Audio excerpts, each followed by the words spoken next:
fact that Isabelle Huppert is here in your film, and I would like to ask you if you often write the roles for thinking about an actor, and if you thought about her.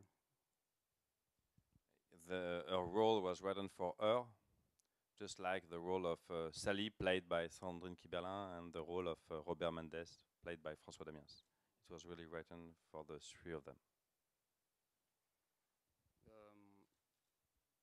C'est quoi le rôle des Arabes dans ton film, Serge? The film, the movie is an adaptation of a book, an English book, a novel. But in the book there was no Arabs. So this is something that I brought by myself. It's not also the scriptwriter Axel who brought this. So it's, to put it simply, I live in France. In France, there is a kind of obsession about Arabs. You can be from the left, politically speaking, from the right. There is a kind of obsession about the Arabs. And I just told myself, perhaps, why not make a movie where all the characters would be, like it is for real in France, obsessed by the Arabs. But I tried to find for each of the characters a different way of being obsessed. For example, the girls in the movies are obsessed in terms of sex, because they only sleep with Arabs. But for the men, it's something else. For example, François Damiens, who plays Robert Mendes, is obsessed by the Arabs, not because of sex, but because, for example, of the language. He's trying to learn the language, the Arab language, even if he doesn't really, he's not really successful at this. His superior, Rosinski, is also obsessed by the Arabs, but in a more melancholical way. Some like a little like a sense of guiltiness. He's always watching on his TV the image of riots in Algeria. As you know, in Algeria there was also some riots during the Arab Spring, but without any success. And so I won't do it for every character; it will be boring. But the idea was to find for each of the character a different obsession about the Arabs, and also a very simple opposition. I mean, in the movie, all the French characters are obsessed by the Arabs, but also the Arabs, for example, like the main one, Farid Ben Ammar, the one who is killed. He was also obsessed, but by the French. He made paintings with all the great men, politically speaking, of France, like Charles de Gaulle, the presidents, or Jeanne d'Arc. And so it's very simple, Jack. Perhaps just the Arabs would like to be French, and the French would like to be Arabs. It's like some of the gags in the movie. It's very simple, go in between oppositions where each people from a different side of the barrier, of the frontier, try to cross and perhaps in the end find themselves in the same situation, but from the other side, for example. How much from that book? What's the name of the author again? Bill Douglas. Bill Douglas. How much from that book is in the film, and how did you create the tone, the general tone of the film, which is something very special? What remains from the book is mainly the duo of the female characters, Esther, Sally.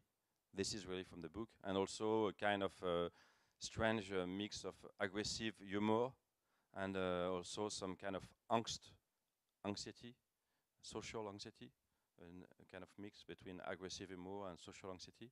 But what I put away from the book, what I deleted, what I suppressed, was something more cynical. For example, in the books, all the girls betrayed their husbands. They were all sleeping with other guys in disguise. And also in the books, there is something like a jeu de massacre. I don't know how to say it in English, where everybody is in fact corrupted. This is not the case in the movie. For example, Esther is not corrupted at all, and Sally, on the contrary, they are very strict, morally speaking. They are not in any way corrupted in their work. And could you comment the sexuality of the two women, because one is close to sadomaso, the other is a voyeur. They are both from the police. This came from the book too. And the girl, Cyrine, who made the paintings, the very naive paintings, supposed to be made by Farid Benamar, told me this, and I think this is true. Those girls, they work for the police of the police. They try just to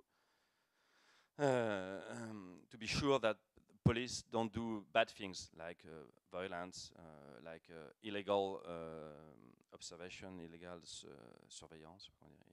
And one can say that in their private life, they do what they try to. Elles font dans leur vie privée ce qu'elles essaient d'éviter que la police fasse dans leur vie professionnelle, c'est-à-dire un excès de violence, sadisme, ou un excès de surveillance illicite, voyeurisme. Donc elles reproduisent un peu dans leur vie privée ce qu'elles essaient d'éviter dans leur vie professionnelle. There is this moment, il y a un moment où on voit la photo de Sarkozy avant, et puis elle est remplacée. Mais je te demande s'il y a un peu de gueule de bois, hangover, de ressaca, of these last years in France, and because you made a film called La France, in a total different context. It was a film that it was a film on the First World War, but I don't know if it's an hangover, but in fact, no, the picture of Nicolas Sarkozy is never. It's always on the wall of the office of Bontemps, the commissaire. But Esther, elle prend la photo de Belkacem, pardon, elle prend la photo de Benamar, elle prend la photo de la femme de Bontemps, elle les remet dans sa chambre d'hôtel. Et par ailleurs, en effet, je ne sais pas si c'est une gueule de bois, mais par rapport à la France, ou mode et tout ça, j'avais l'impression que ce film-là était plus lié à l'actualité de la France. Et que peut-être justement, ça aurait été une manière de répondre encore plus courte, que peut-être la présence des Arabes dans le film donne aussi une sorte de contemporanéité au film qu'il n'aurait pas eu si tous les rôles avaient été par des gens, disons, purement blancs, français.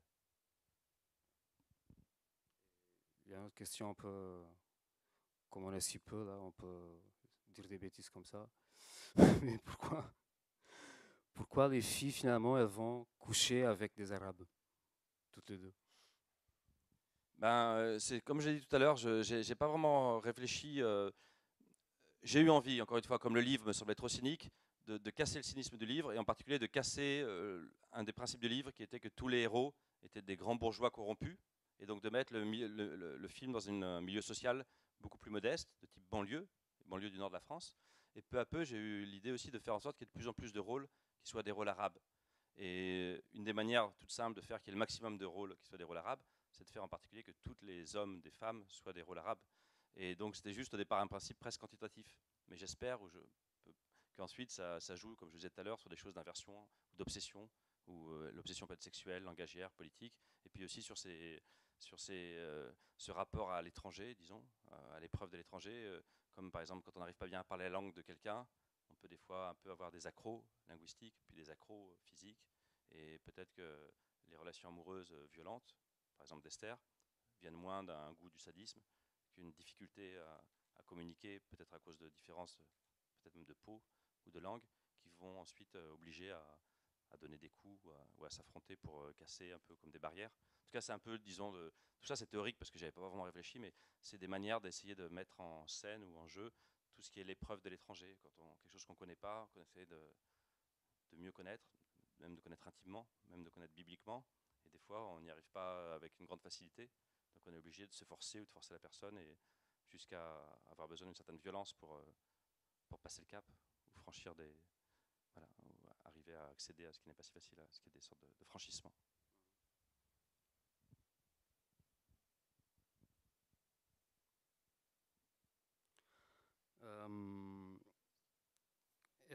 Serge, est-ce que tu as pensé à... Parce que je sais que tu es très cinéphile, je trouve pas ce film très cinéphile, mais je sais que tu l'es.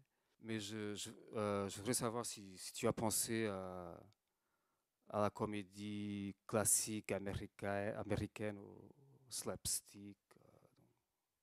Donc Donc en effet, j'aime bien le cinéma, je connais un petit peu, mais j'ai pas vraiment pensé pour ce film à des choses précises que j'aurais voulu reprendre ou auxquelles j'aurais voulu rendre hommage ou dont j'aurais voulu retrouver des parfums, des échos, des choses comme ça. Donc non. Mais ensuite, le film est sûrement irrigué par beaucoup de choses. Par exemple, peut-être pour le côté très frontal, un peu sec, peut-être certaines choses de série B des années 40 ou 50, de type Lang ou Tourneur.